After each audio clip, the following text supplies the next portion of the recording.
Recording studio Mohammadpur.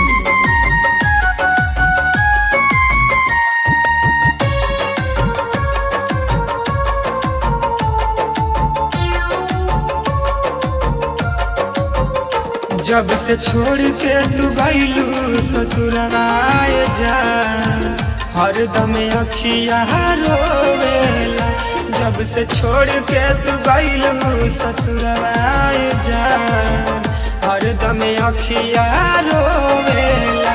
करिया भिले हम प्यार रहे जिया बेकरार, दिल बार बार तोहरे के जोहेला। जब से छोड़ के तू गइलू ससुराए जा, हरदम अखिया रोवेला।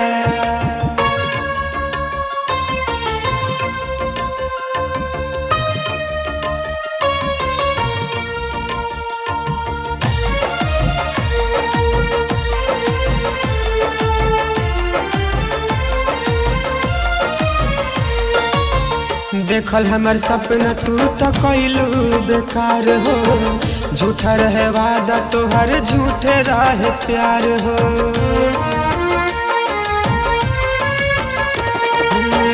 देखल हमर सपना तू तो कइलू बेकार हो, झूठा रहे वादा तोहर झूठे रहे प्यार।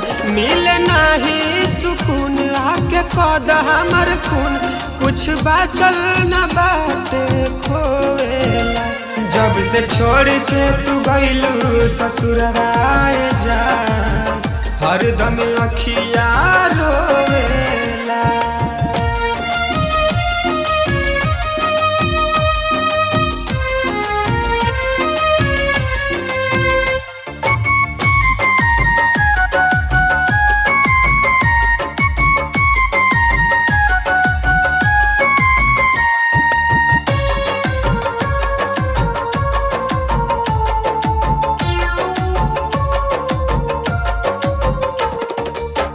कइलू अंकुश से गदारी नु हो, राजू राजा के भइलू प्यारी नु हो।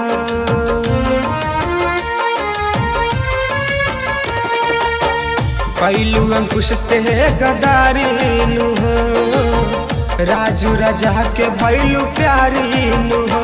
जी न पाइबे सनम ऐसन दिहलू जखम, दे दौड़नी कबर पर सोवेला। जब से छोड़ के तू गइलू ससुराए जा, हरदम अखिया रोवेला। जब से छोड़ के तू गइलू ससुराए जा, हरदम अखिया रोवेला। जब से छोड़ के तू गइलू ससुराए जा, हरदम अखिया रोवेला। Kamlesh recording studio Mohammadpur.